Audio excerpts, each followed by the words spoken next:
For 15 summers, Moses had followed the old stage road only as far as the dry cottonwood. This time, the tortoise did not turn back. Caleb Wren noticed the change before sunrise. Moses passed the tree, pushing through pale dust with one cloudy eye fixed west. Caleb called after him, then laughed bitterly. A man blamed for losing $9,400 had no business asking a tortoise where it was going. Still, he followed.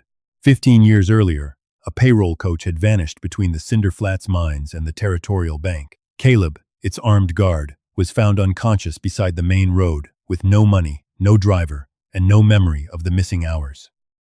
A rude amendment bearing his signature showed that he had approved the coach's final course.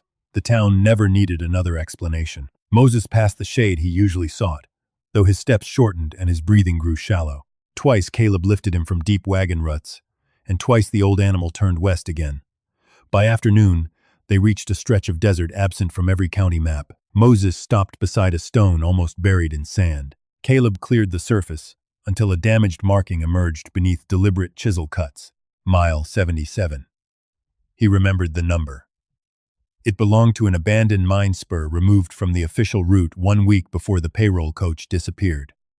Beyond the marker, a narrow wheel track wound between the hills. Moses scraped at the stone's base until Caleb uncovered rotted leather wrapped around a brass strongbox tag, stamped Crowell Stage and Freight, and a silver payroll token bearing the mine's mark.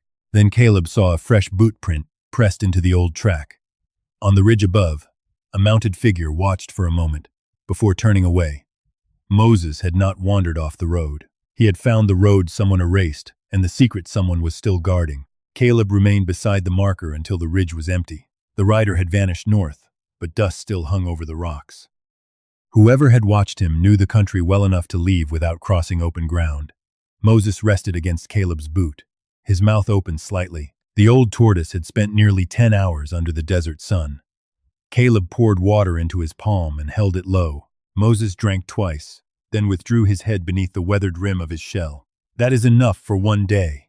Caleb wrapped the token and brass strongbox tag in the rotted leather, placed them inside his coat, and lifted Moses carefully. His right knee complained as he climbed toward the official road, and the ache along his hip sharpened whenever the ground sloped. By the time Cinder Flats appeared beneath the evening haze, he was limping badly. The town had grown around the stage line that no longer ran. Crowell's freight barn had become a grain warehouse. The Territorial Bank occupied the old ticket office. Only the iron bell above the abandoned depot remained unchanged, though no driver had pulled its rope in 9 years. Caleb entered by the south end, avoiding the saloon and the benches outside Harker's office. He lived beyond the blacksmith sheds in a narrow adobe house that had once belonged to a harness maker. Its roof leaked during winter rain, and the county had placed a tax notice on the door that morning. $43 was due before September. If he missed the deadline, the county could auction the house within 12 days. Caleb had $11 in a tobacco tin and no work promised after Saturday. He set Moses beside a shallow dish beneath the window. No fresh split showed in the cracked shell, but the skin around the left foreleg was rubbed raw. Caleb cleaned it and wrapped the leg loosely with a strip from an old flour sack.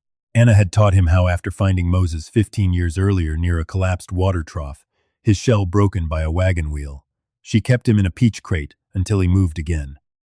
After the payroll coach vanished, and the town stopped speaking to Caleb, except to accuse him, Anna was the one person who refused to call his missing memory a confession. She died 6 winters later, still waiting for him to believe her. Caleb lit the lamp and placed the objects from mile 77 on the table. The payroll token carried the mine's crossed pick mark. Its edge had been drilled so it could be threaded onto a worker's pay string. The brass strongbox tag was more troubling. Crowell Stage and Freight had used numbered tags to identify locked strongboxes, but this one had been filed smooth, where the identification number should have been. Someone had preserved the company name and erased the shipment. A knock sounded before Caleb could examine the leather. Sheriff Owen Harker stood outside with his hat in his hands. At 38, Harker was too young to have investigated the disappearance, but old enough to have grown up hearing the verdict. He looked past Caleb toward the table. "Long walk today?" "Long enough.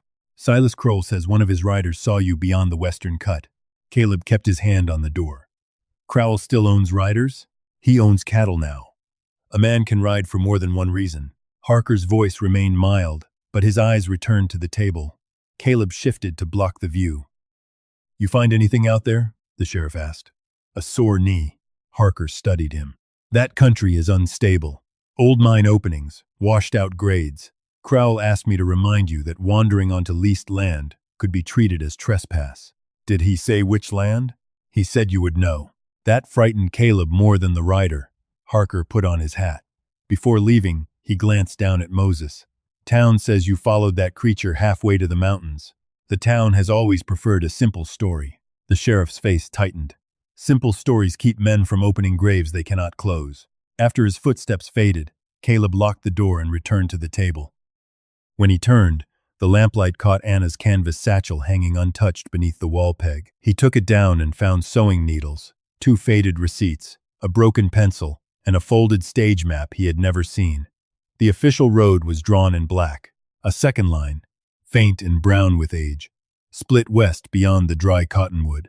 At its end, Anna had written 2 words. "Ask Verney." Tom Verney had repaired the missing coach's rear wheel 3 days before its final run. Caleb folded the map and placed it beside the brass strongbox tag. At sunrise, he would ask the old wheelwright what he remembered. This time, he would not let the town answer for him. At sunrise, Caleb found Tom Verney behind the old wheel shop, splitting kindling with a hatchet too small for his hands. Warped rims still leaned beneath the awning, and iron tires hung from pegs like dark halos. Verney was 72, broad through the shoulders, with a right hand twisted by an old forge accident. He watched Caleb approach with Moses resting in a produce crate padded with burlap. "I heard you went west," Verney said. Caleb set Anna's map on an upturned barrel. "She wrote your name beside this line." Verney did not touch the paper. His eyes followed the faded branch toward mile 77, then moved to the street.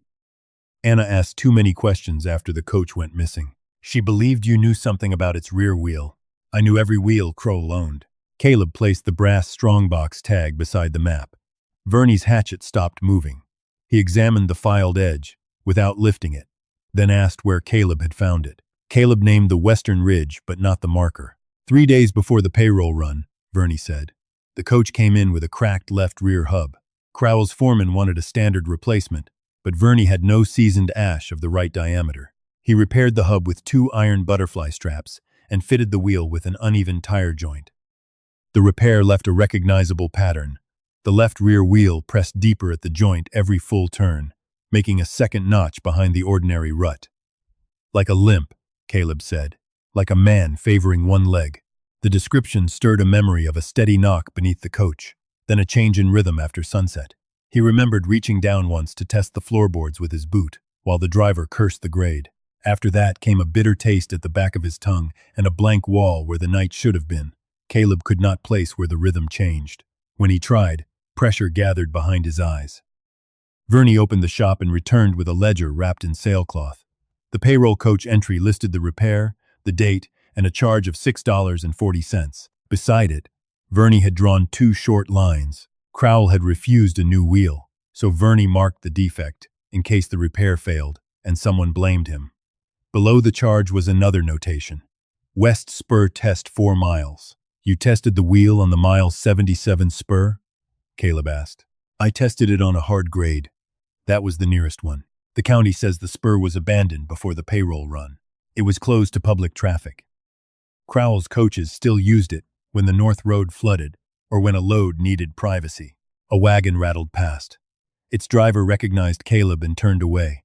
Verney closed the ledger, saying there was no proof the payroll coach used the spur on its final night. The marks could have remained on any road the wheel crossed. Caleb asked him to come west and examine the track. "No, you would know your own work. I knew it 15 years ago. You drew it before I described it." Verney's jaw tightened. "My daughter lives in a house bought with a Crow loan. My grandson hauls cattle for him. You think the past only belongs to the men named in it." Caleb saw fear arranged as arithmetic. A house, a loan, a job. 3 lives balanced against 1 dead root. He gathered the map and tag without pressing further. Verney glanced toward a broken spoke beneath the bench, hesitated, then crouched and pulled it free. One end bore 2 dark bands, burned into the grain. "That came from the replacement wheel," he said. The one Crowell ordered after the coach disappeared. Caleb studied the butterfly-shaped impression. Why keep it? Because the coach never returned. But this did. The spoke had been delivered 11 days after the disappearance, bundled with scrap from Crowell's western storage shed. The foreman claimed it belonged to another vehicle. Verney recognized his marks and hid it before the scrap was burned. He had told Anna, but refused when she asked him to sign a statement. Where was the shed? Verney pointed beyond mile 77 on the map, near the old gypsum cut. A bell sounded from the street. Silas Crowell's black carriage stopped outside the bank. Crowell stepped down in a pale linen coat and greeted two miners by name. Nearing 70, silver-haired and straight-backed, he carried the calm of a man who expected every room to make space for him. When he noticed Caleb, he crossed the street. "Mr. Wren," he said warmly, "I am told the desert has revived your interest in company history." Caleb held the crate close enough to conceal the spoke beneath the burlap. "History seems interested in me." Crowell smiled at Moses, Anna's little survivor. Remarkable what some creatures endure without understanding why. Verney lowered his eyes. Crowell explained that the land west of the cut was under a grazing lease and riddled with unstable shafts. Sheriff Harker would post warning signs. His concern, he said, was not ownership but safety. Cinder Flats had suffered enough from men chasing explanations into dangerous ground. "Did your coaches use the western spur after the county closed it?" Caleb asked. "For maintenance, occasionally, never for payroll." You answered quickly. "I have answered the question for 15 years.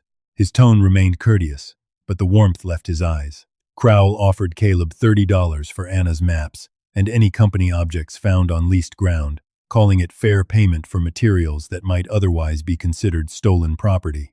$30 would cover most of Caleb's tax notice.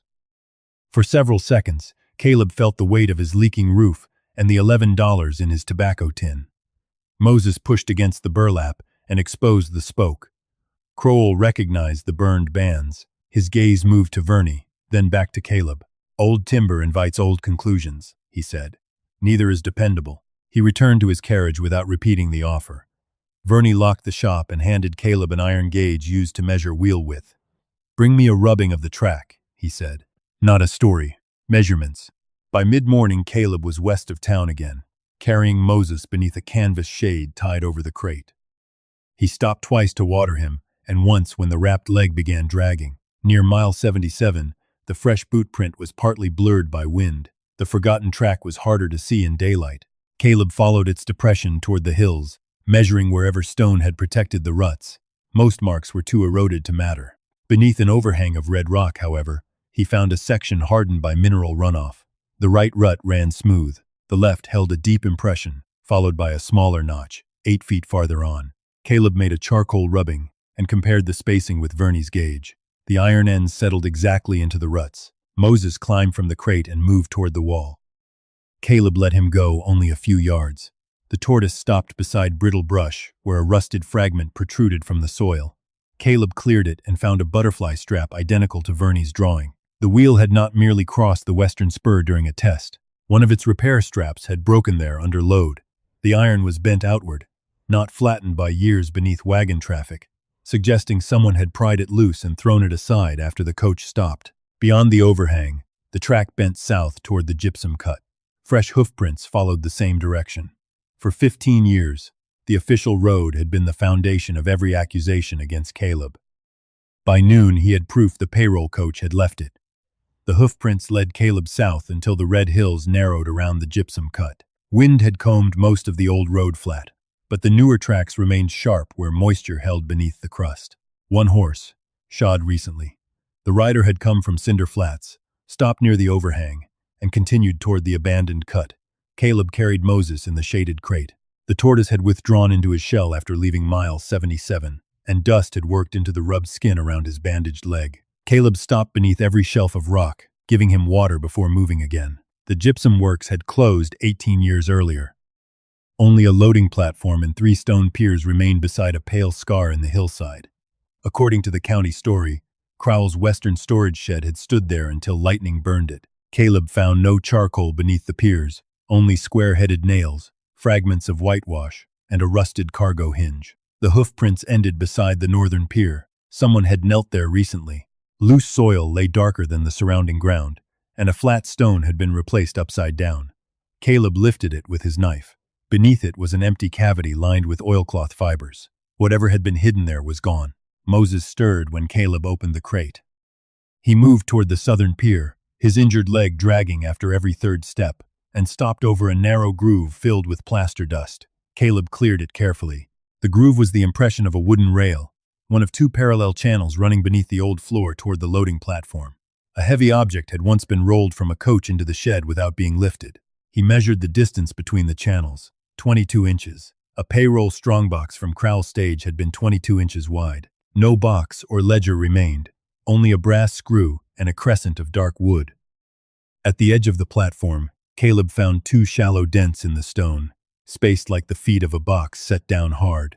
Green corrosion marked one dent, and a narrow smear of lampblack ran toward the empty cavity. The shed had not burned with its contents inside. Someone had cleared it, removed what could identify the load, and only afterward allowed the building to disappear from the record. Moses remained beside the southern pier, neck extended, but body still. When Caleb lifted him back into the crate, the old animal did not resist. The structure had answered one question. The coach could have been unloaded there beyond sight of the official road. By the time Caleb returned to town, Sheriff Harker had posted a notice on his door ordering him to surrender any company property recovered on the Crowell lease. Beneath it, the county tax office had recalculated his delinquent amount to $51.80 because of filing costs. Silas Crowell did not need to threaten him. He could make obedience look like bookkeeping. Caleb left Moses resting indoors and carried Anna's map, the wheel track rubbing, and Verney's gauge to the county records room. Elias Dunn, the deputy clerk, wore wire spectacles and a green sleeve guard. He had served under 3 county clerks without ever being elected to anything. Dunn listened until Caleb mentioned mile 77. Then he closed the front ledger and checked the haul. The old road files were consolidated 9 years ago, he said.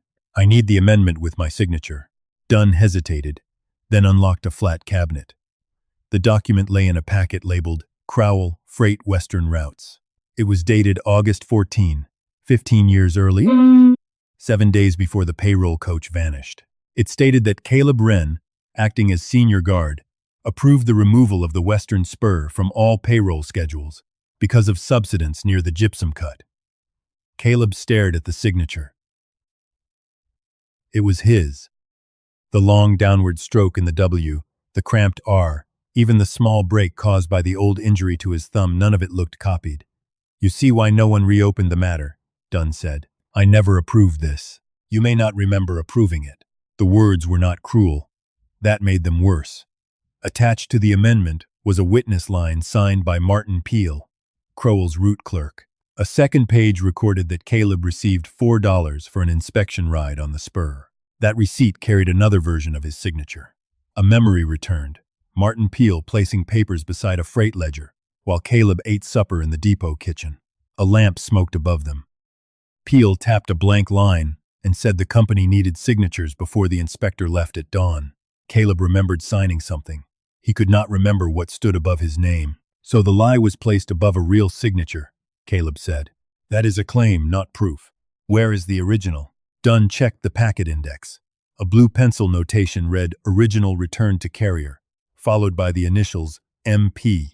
Martin Peel had taken it back. Dunn warned that Peel was unlikely to help. After Crowell Stage closed, the former clerk became treasurer of the Miners' Rest Home, the same institution Crowell funded.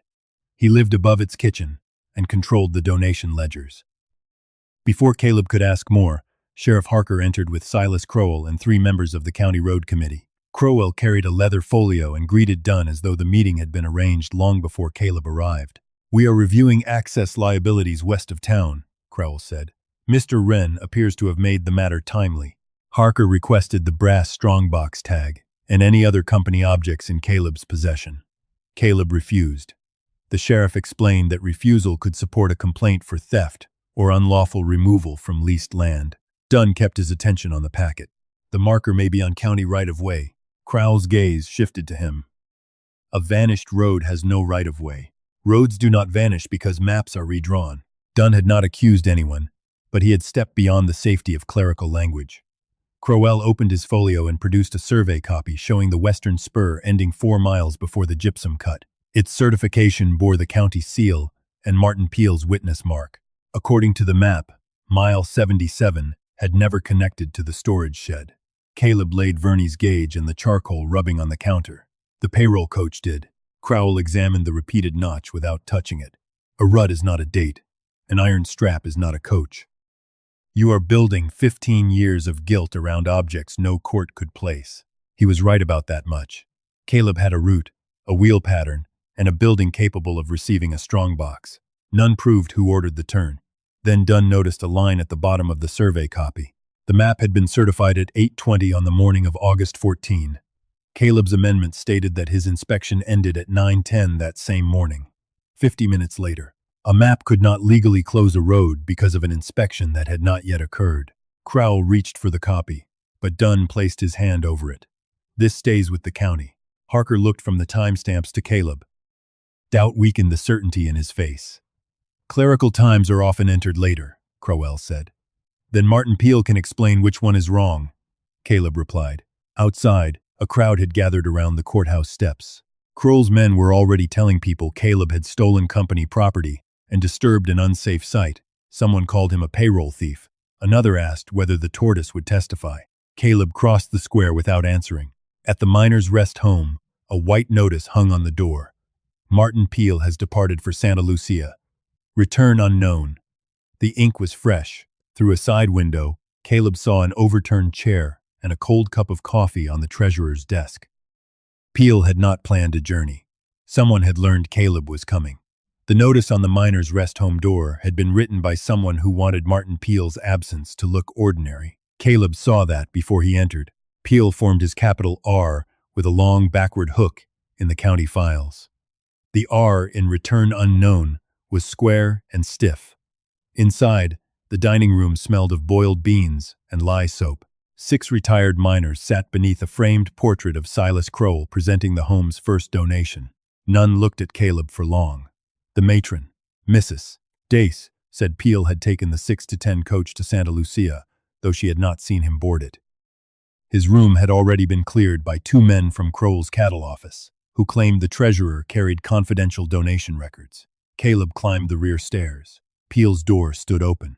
The bed had been stripped, but dust showed where a trunk had rested for years. A coffee ring remained on the desk beside a sharpened pencil and 3 grains of sugar. In the stove, ashes were cold enough to crumble. A man planning a journey would have packed clothing, finished his coffee, or at least taken the silver watch chain hanging from a nail beside the bed. Under the desk, Caleb found a torn train envelope. The ticket stub was still inside. It was dated for the following Thursday, 4 days away. Peel had intended to leave, but not that morning. A floorboard creaked behind him. Sheriff Harker filled the doorway. You make a habit of entering other men's rooms? The door was open. The matron says you frightened her. The matron lied about a train. Harker took the ticket stub, read the date, and slipped it into his pocket. His expression changed only slightly. This proves Peel bought a ticket. It does not prove anyone harmed him. It proves someone wanted me to think he had already used it. The sheriff looked around the nearly empty room. Crowell's men removed county-related ledgers for safekeeping. Since when does a cattle office safeguard county records? Since people began digging through leased ground and accusing half the town, Harker told Caleb to leave. In the hall, Mrs. Dace stood beside an older woman carrying folded sheets. Her hair was iron gray, her back straight despite the weight in her arms. Caleb recognized Nora Bell from years earlier, though grief had narrowed her face. Her husband, Jonah, had prepared the missing payroll. Nora waited until Harker descended the stairs. You should not have come in daylight, she said. You knew Peel was leaving? I knew he was afraid.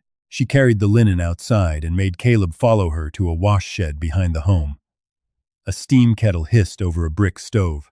Nora closed the door and took a small blue notebook from beneath the clean sheets. Peel had given it to her 2 nights earlier with instructions to burn it if anyone asked questions about the mile 77 spur. I did not burn it, she said. I have burned enough of other men's shame. The notebook was not a route ledger. It contained donation entries for the miners' rest home. Most were ordinary sums, $5 from a merchant, $12 from a church collection, $50 from Crowell at Christmas. 3 entries from the home's founding year were different. Each showed a transfer from MTS, totaling $940. Caleb recognized the initials from the leather strip found at mile 77. "Do you know the company?" Nora shook her head. Jonah did. She opened a wooden flour bin and removed an oilskin packet. Inside were 6 payroll tally sheets, a receipt for registered post, and the missing half of a freight schedule. Jonah had hidden them before his death.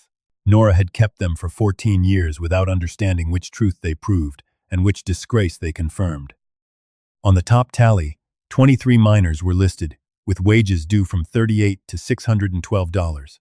The total at the bottom was $9,400. Beside it, Jonah had written, "Coach sealed 5:40 p.m., released to CW65. Caleb felt his stomach tighten. CW could mean Caleb Wren. Nora watched him read it. "That is why I never showed anyone. Jonah believed I received the box. He believed someone using those initials did." The attached freight schedule recorded the coach leaving the depot at 6:20. The official report in the county packet placed its departure at 7:05. 45 minutes had been inserted into the night before the coach ever reached open country. The missing half of the schedule listed a sealed auxiliary load assigned to Mesa Transit Supply. Its declared contents were replacement drill parts weighing 280 pounds. The receiving mark was a circle crossed by 3 short bars. Jonah called it an empty company, Nora said. No yard, no wagons, no employees. It existed only when money needed somewhere else to go. The company address was Box 14 at the Cinder Flats Depot. Caleb remembered Martin Peel sorting private freight mail there. If Mesa Transit Supply used the depot box, Peel would have seen every notice and bill. Nora handed him the registered post receipt. Jonah had addressed a packet to the Territorial Freight Claims Office in Santa Lucia 11 days after the robbery. The receipt showed acceptance at the depot, but no delivery confirmation had ever returned. "Anna asked me about that office," Nora said. "She thought a territorial examiner could compare the freight insurance claim with the payroll records. I told her Jonah had already tried." This was the first proof Caleb had seen that Anna's questions had reached beyond Cinder Flats. She had not simply defended him in private. She had been tracing the same road through paper. Nora folded the notebook back beneath the linen. Caleb thought of Moses alone in the house and decided they had stayed too long. "We should move these records before someone comes looking," Caleb said. Nora nodded and gathered the oilskin packet. They returned by the alleys, keeping the folded sheets over the records. Caleb saw his door standing open before they reached the yard. A strip torn from the tax notice had been tucked beneath Moses's peach crate.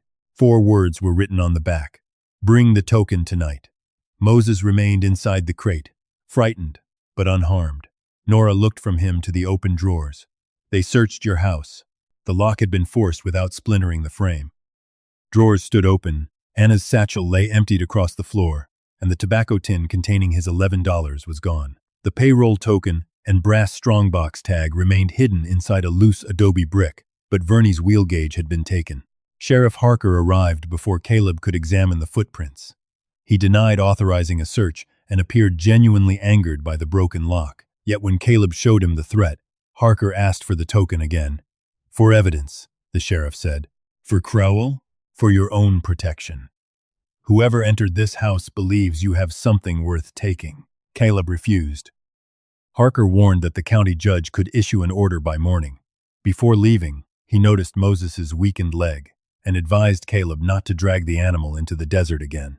Once the sheriff was gone, Nora placed Jonah's tally sheets on Caleb's table and pointed to the receiving mark on the Mesa Transit entry. The same cross-circle shipment stamp had been pressed faintly into the brass strongbox tag, almost erased by filing. The 2 objects belonged to the same shipment. Caleb unfolded the half schedule again. At the bottom, Jonah had added a final note in cramped pencil. "Memor TS. Load moved after bell. Ask A. W. About the second lamp. A. W. Could only be Anna Wren." Caleb looked toward the abandoned depot, where the iron bell stood dark against the evening sky. Anna had known something happened there after the coach's recorded departure, and she had hidden the answer somewhere Caleb had never thought to search. When Caleb gathered Anna's emptied satchel, the broken pencil rolled across the floor. He picked it up. Its sharpened end was stained with the same pale blue pigment as the note in Jonah's schedule. Caleb waited until the courthouse clock struck 11 before crossing to the abandoned depot. Sheriff Harker had said a judge could issue a seizure order by morning, and the men who searched Caleb's house had already shown they did not require one. Nora stayed behind with Moses, while Caleb checked the alley, freight yard, and dark windows of Crowell's former office. No lantern moved. Even so, he felt watched. The depot doors had been chained since passenger service ended 9 years earlier. Jonah Bell's half-schedule gave Caleb another way in. Beneath the west platform, he found a hatch once used by telegraph workers to reach the cable trench. He slid through and followed it until it opened beneath the baggage room. Dust covered the floor, except near the wall where someone had recently dragged a crate. The main signal lamp still hung above the ticket window, its red lens clouded with age. Caleb searched the bracket, wall studs, and shelf below it. Nothing carried Anna's blue pencil mark. Nora entered through the trench, with Moses wrapped in a wool shawl. She had refused to leave him alone after the break-in. When she set him down, he turned away from the signal lamp and moved toward the eastern wall. "The second lamp," Nora whispered. "Not the signal lamp." The bandage around Moses's leg had darkened with dust, and every few steps he paused to draw breath. Caleb nearly carried him away, but the tortoise kept pressing toward the clock as if the old route still existed beneath the floorboards.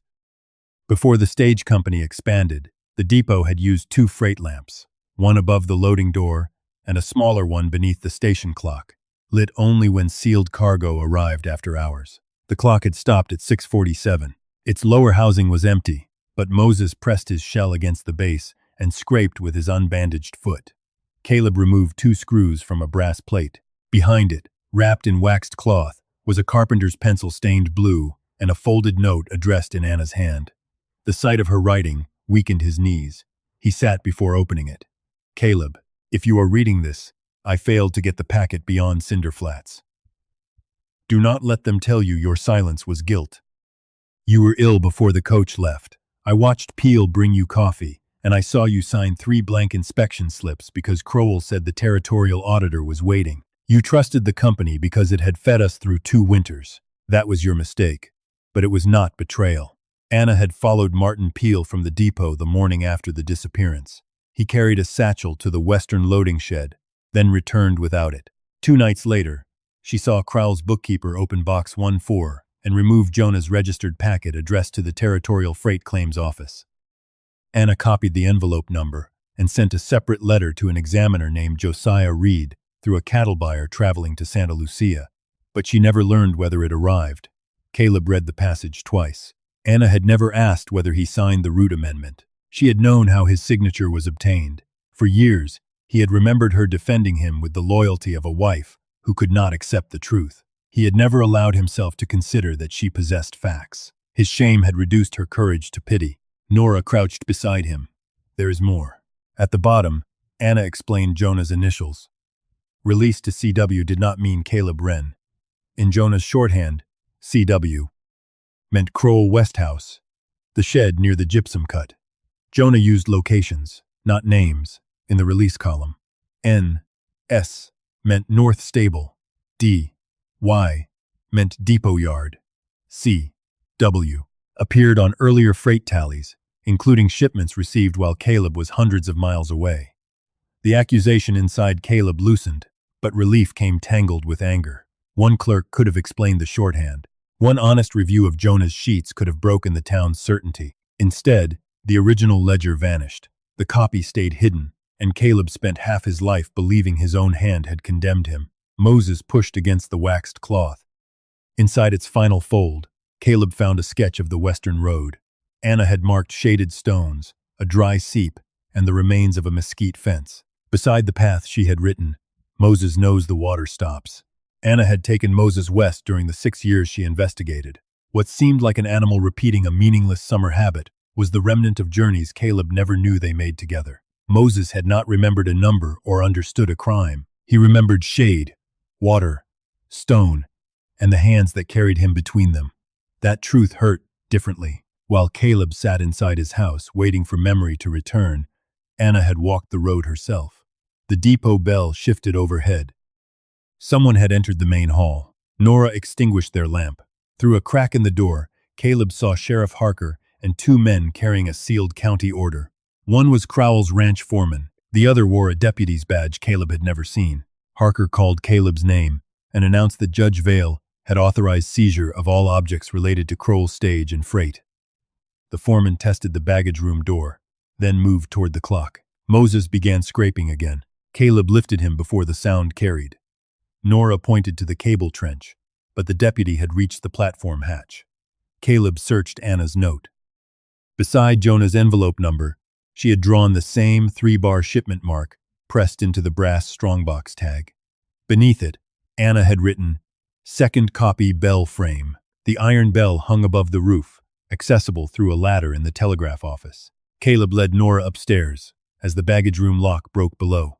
He placed Moses inside an empty wire basket and climbed through the roof hatch.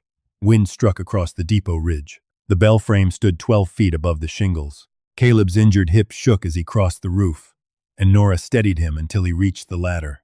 Below, Harker's men entered the loft. Inside the bell's wooden crossbeam, Caleb found a tin cylinder sealed with blue wax. Before he could open it, the ranch foreman emerged onto the roof and ordered him down. "This is county business now," the man said. "Then the sheriff can climb up and say it." Harker appeared behind him. "Give me the cylinder. I will enter it into evidence." The order was requested by Kroll. It was signed by a judge and served with Crowell's foreman. Harker glanced toward the man. The detail troubled him, though not enough to withdraw the order. He gave Caleb 1 minute before the deputy climbed after him. Caleb broke the wax. Inside was a duplicate freight insurance claim prepared after the payroll disappearance. It listed the lost cargo as $9,400 in wages and 280 pounds of drill parts assigned to Mesa Transit Supply. Both loads carried the same strongbox identification number. A payroll box and a commercial shipment could not lawfully share one seal. Anna's note said Jonah believed the wages were reclassified as insured freight after the coach reached Crowell West House. The money had not vanished during a robbery. On paper, it had changed its name.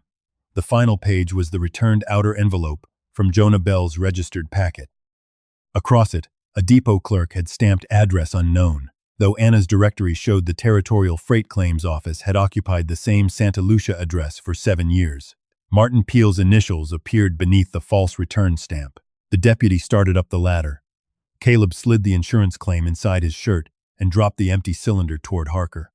The sheriff caught it and looked up in anger. For the first time, Harker looked less like a sheriff enforcing an order than a man discovering whose order he had truly enforced. Then the depot bell rang. Nora had pulled the old rope. The sound rolled over cinder flats for the first time in 9 years, drawing miners, shopkeepers, and residents into the street. Every face turned toward Caleb on the roof, the sheriff below him, and Crowell's foreman standing where the town could see. Secrecy had protected the order. The bell had taken that protection away. The depot bell brought nearly 100 people into the square before Sheriff Harker could clear the roof. Some came expecting a fire. Others believed Crowell's western shed had collapsed. By the time Caleb climbed down with Moses under one arm, the story had already divided into 6 versions, each uglier than the last. Harker took the empty cylinder and ordered Caleb to appear at the county hall at 2 o'clock. Judge Vale would decide whether the papers in Caleb's possession belonged to him, the county, or Crowell Stage and Freight. Crowell's foreman protested that Caleb had concealed evidence. Nora answered loudly enough for the gathering miners to hear that the sheriff had brought a private employee to serve a public order. That sentence traveled faster than any official notice. Caleb returned home through a crowd that no longer laughed with one voice. Some still called him a thief. Others asked why the old depot bell had been silent for 9 years and why Crowell's men had entered it before the county clerk. Tom Verney stood across the street but did not approach. Elias Dunn watched from the courthouse steps, holding a packet beneath his coat. Moses had stopped extending his injured leg. Caleb washed the dust away and found the joint swollen above the bandage. Nora warmed water, added willow bark, and made him promise the tortoise would not travel again that day. Caleb placed Moses in Anna's old peach crate near the window. The animal withdrew beneath his shell and remained there while Nora unfolded the insurance claim. The duplicate showed the same strongbox identification number assigned to the payroll and the Mesa Transit shipment, but the amount transferred to MTS did not appear. Nora believed Jonah's missing ledger would contain the figure. Elias Dunn arrived before noon with another path. He had copied the Territorial Mining Index before Crowell's Road Committee locked the records room. During the 6 months after the robbery, 7 delinquent claims in the Cinder Flats district had been purchased through 3 agents. Each sale followed the same pattern. Miners missed payroll, borrowed against their claims, defaulted within 90 days, and sold for less than 1/4 of assessed value. The purchasing agents later transferred the claims to Mesa Consolidated Holdings. Mesa Transit Supply, Nora said. Mesa Consolidated Holdings. Dunn nodded. Same postbox. Same filing witness. Martin Peel had witnessed both corporate registrations. Neither document named Silas Crowell. Mesa Consolidated was owned on paper by a cattle broker in Yuma, a widowed seamstress in Santa Lucia, and a freight agent who died before the company existed. The 7 claims formed a single block along the Black Vein, the richest silver seam west of Cinder Flats. Before the robbery, Crowell Stage held no mining interest. 2 years later, Silas Crowell appeared in county tax records as the sole lessor collecting royalties from Mesa Consolidated. The money had not merely disappeared. It had weakened the miners long enough for someone to buy what they could no longer afford to keep. Caleb examined the list. 23 names appeared on Jonah's payroll sheet, but only 7 mining claims were shown. The scheme had harmed every unpaid worker, though it had targeted the owners of the most valuable ground.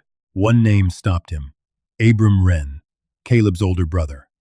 Abram had sold his Black Vein share 3 months after the robbery and left Cinder Flats without saying farewell. Caleb had always believed his brother abandoned him out of shame. The index showed Abram received $190 for a claim valued at $1,200. A note beside the transfer read, "Debt. Assumed Crowell. Relief Fund." Crowell's charity had purchased the debt created by Crowell's missing payroll. Before Caleb could absorb it, a stone struck the shutter. Outside, 2 boys ran from the alley. A paper wrapped around the stone accused Caleb of inventing the case to escape taxes and steal from the miners' rest home. Similar sheets had been pasted along the square. At the bottom was a statement signed by Martin Peel. Peel claimed Caleb had knowingly approved the Mile 77 spur as a private freight lane and accepted $4 plus a future mining share. He further stated that Anna Wren harassed company employees for years after her husband's guilt became clear. Caleb read the sentence about Anna until the words blurred. "They found Peel," Nora said. "Or they found his signature." The county hall was full before 2. Judge Horace Vale sat beneath the territorial seal, flanked by Harker and 2 road committee members. Silas Crowell occupied the front bench beside an attorney from Santa Lucia.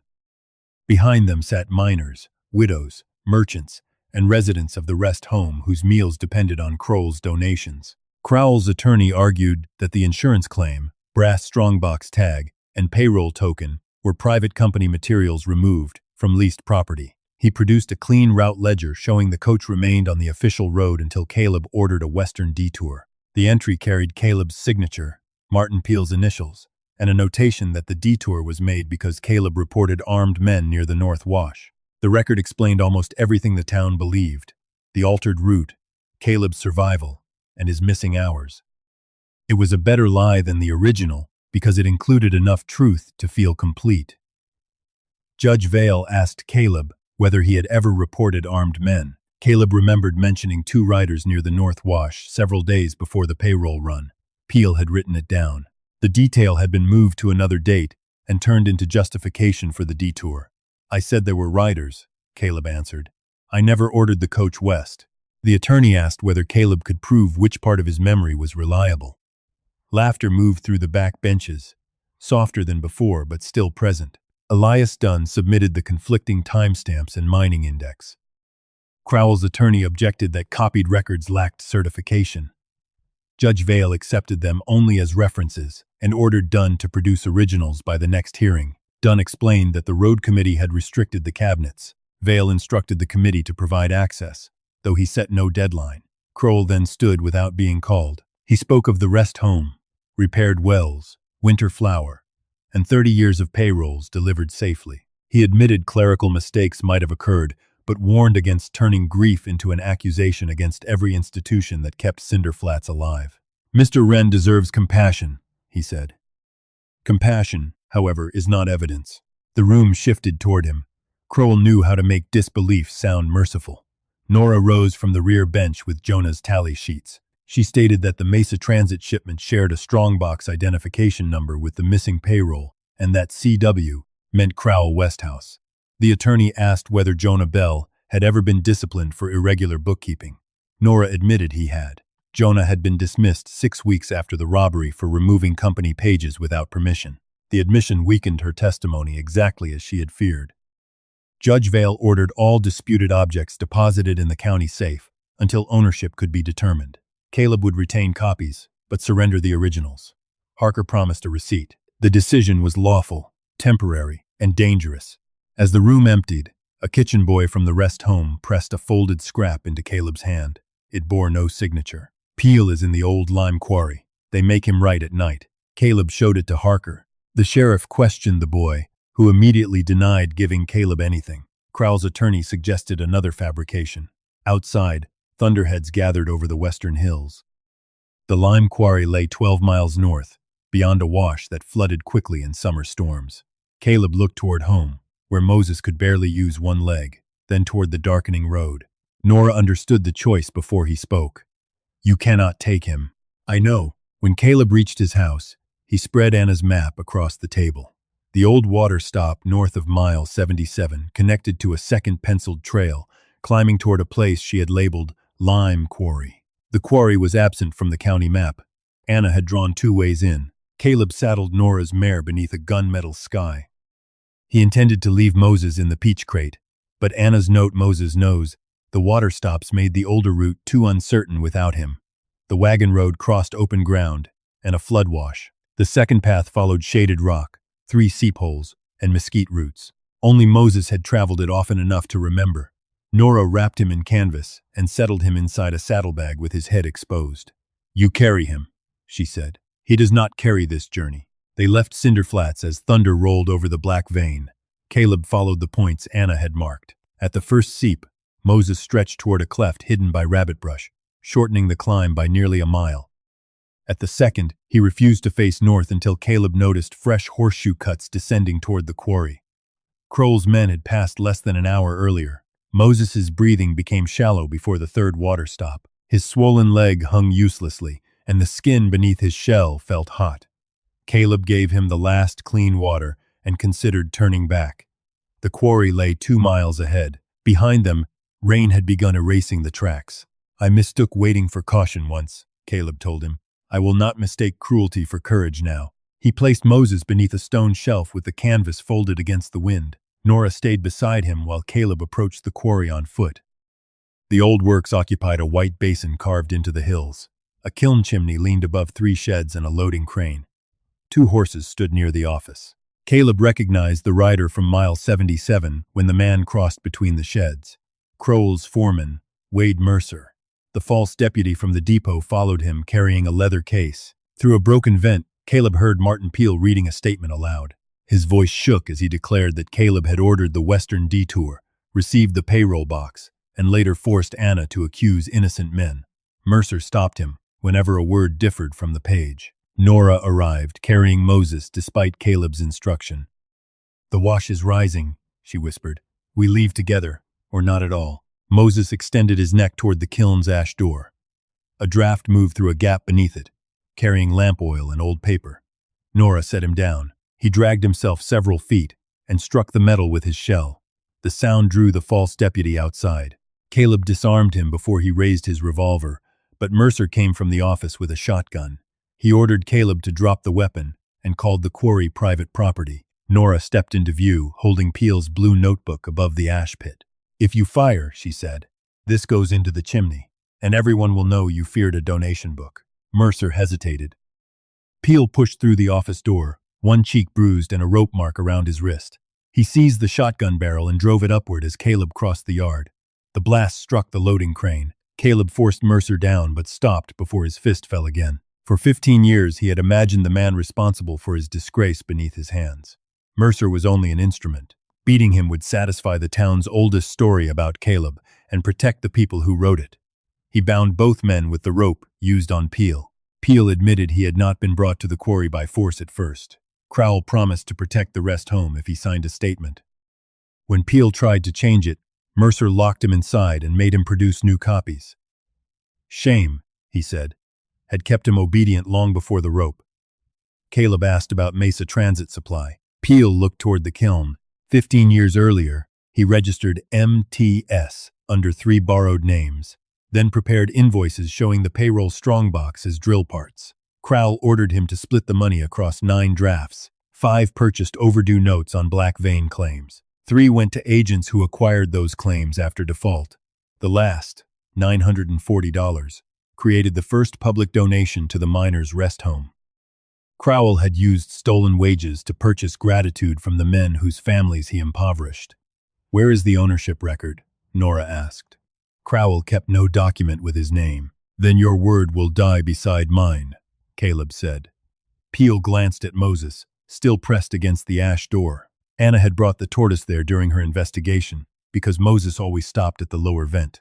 Peel told her he remembered warmth, though the kiln had been cold for years. Heat was not what Moses remembered. Workers had once kept a shallow water dish beside the ash door. Caleb opened it. Behind gray powder lay a narrow iron box.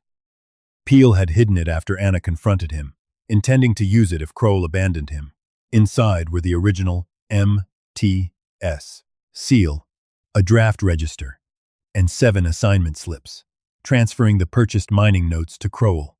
Once the defaults were complete, each carried Peel's witness signature and Crowell's private embossing mark, a star cut across the letter S. There was also a strongbox key tagged 214.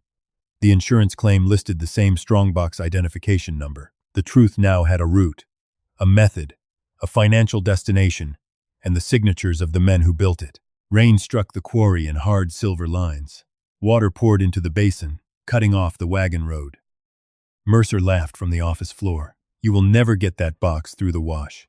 Anna's path climbed above the flood channel, but the third seep had become a stream. Caleb carried Moses beneath his coat, while Nora led Peel and the bound men along the ledge. Halfway up, gypsum gave way under Caleb's injured leg. He caught a root with one hand, shielding Moses with the other. Peel and Nora pulled him back before the slope collapsed. At the final fork, darkness erased the trail. One branch ended at an old blast cut. Moses pushed his head from Caleb's coat and turned toward the mesquite line. Caleb followed without setting him down. Beyond the roots, they found the protected path and reached high ground as the basin filled below. Sheriff Harker waited there with Tom Verney and 6 miners. He had seen the storm, found Caleb's house empty, and followed Anna's map after Nora left a copy beneath the door. He examined Peel's injuries, the bound foreman, and the iron box. Harker ordered the miners to witness every item as it left the box.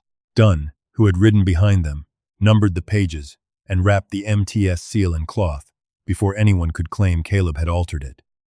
Before leaving the ridge, Harker wrote a telegram to Josiah Reed using Jonah's receipt number and strongbox identification number 214, then sent one miner ahead to place it on the Santa Lucia line. Mercer claimed Caleb assaulted county agents and stole corporate records. Harker removed the false deputy's badge. Its number belonged to a man retired in Tucson. Peel offered to testify publicly, but his voice faltered when he looked toward Cinder Flats. Crowell still controlled the rest home, the road committee, and families who could lose work. Caleb could have asked Harker to arrest Crowell before dawn. Instead, he requested a public hearing at the depot, where the payroll had been sealed and the town could see every page. Crowell built this with their silence, Caleb said. It ends with their judgment. Harker agreed to secure the records but warned that Judge Vale could exclude stolen documents, reject Peel as coerced, or accept Crowell's clean ledger over the draft register. Truth had survived the desert. It had not yet survived the law. Inside Caleb's coat, Moses no longer moved. Caleb opened the canvas and touched the tortoise's neck. After several seconds, Moses drew one thin breath and rested his cloudy eye against Caleb's hand. The animal had brought them to the proof. Now Caleb had to bring him home.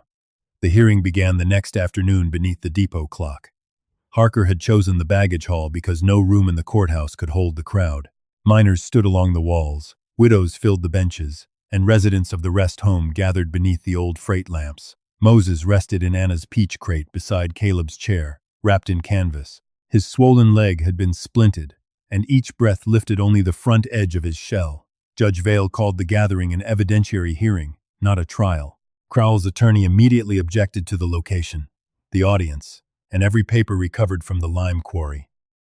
The iron box, he argued, had been stolen from private land after Caleb assaulted authorized agents. Martin Peel was a frightened old man whose statement had been obtained during a storm by the same disgraced guard he accused. Harker placed the false deputy's badge on the table. Its number belonged to a retired officer in Tucson. He testified that Wade Mercer had no county authority and that Peel bore rope marks when found. The attorney replied that neither fact proved Silas Kroll ordered anything. The answer unsettled the hall because it left the evidence standing while separating it from Kroll. Elias Dunn compared Crowell's private embossing mark with the 7 assignment slips.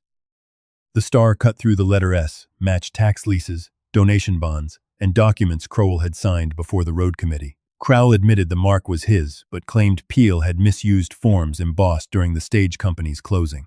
Dunn then presented certified originals of the mining transfers. 7 claims passed through Mesa Consolidated agents within 90 days of the missing payroll, and each was later leased to Crowell. His attorney offered a lawful explanation. Miners without wages defaulted. Investors bought distressed property, and Crowell later leased it. Profiting from misfortune was not proof of creating it. The explanation moved through the room with the comfort of something legal, and several miners lowered their eyes. Nora Bell read Jonah's tally and explained his location shorthand. Under questioning, she admitted Jonah removed company pages, was dismissed for irregular bookkeeping, and hid records from the county. Asked why she waited 14 years, she looked at the 23 names on the sheet. Because I was afraid his mistake would become the only truth anyone heard. Jonah had accepted Peel's instruction to list the strongbox as released to Crowell Westhouse without demanding a second signature. His silence helped the false record survive. The attorney turned to the crowd and described Jonah as a thief, Nora as a concealer, and Caleb as a guard who could not remember the night. Nora's hands shook, but she placed Jonah's registered post receipt beside the returned packet envelope Anna had hidden. The numbers matched.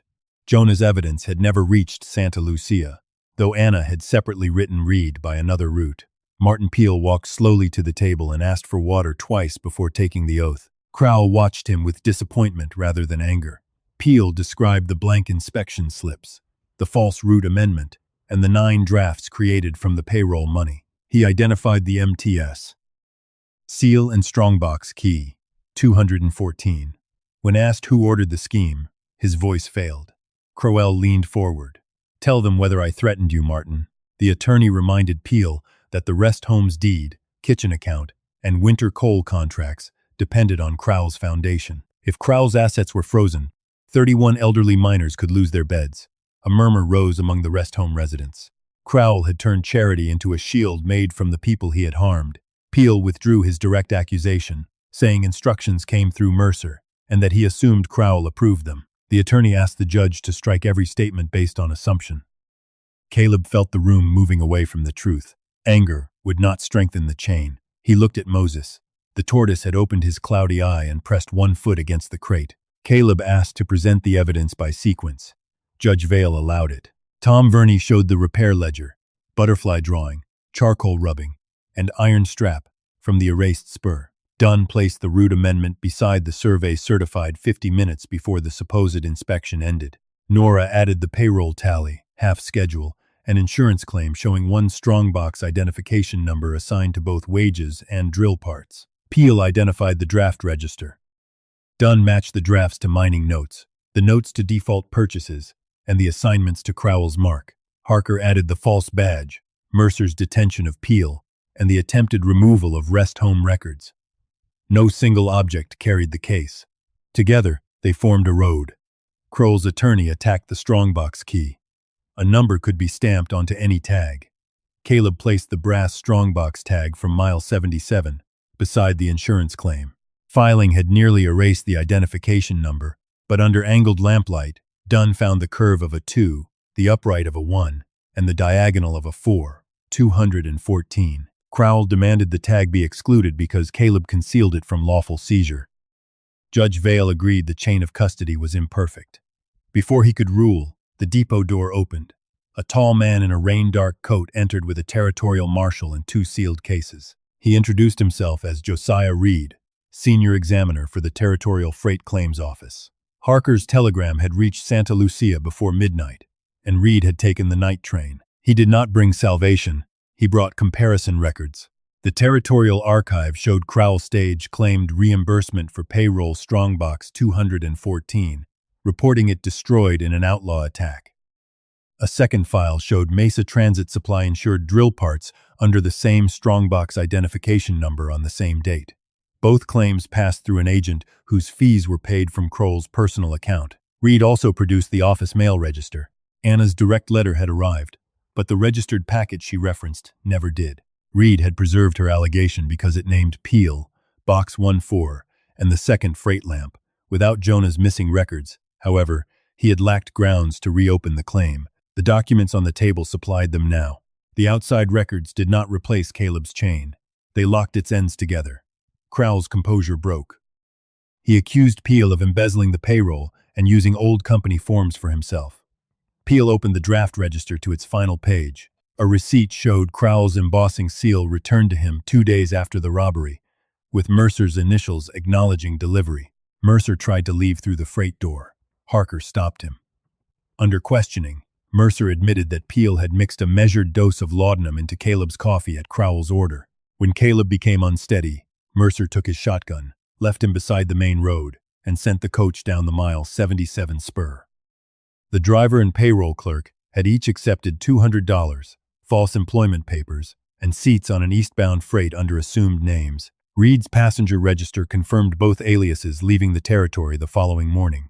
Mercer then moved the strongbox into Crowell Westhouse and later carried the empty box to an abandoned shaft. He claimed Crowell said the money belonged to the company because the miners' concern was insolvent. The hall erupted. Rest home residents demanded to know whether their beds had been bought with their own wages. Judge Vale struck the table until the room quieted.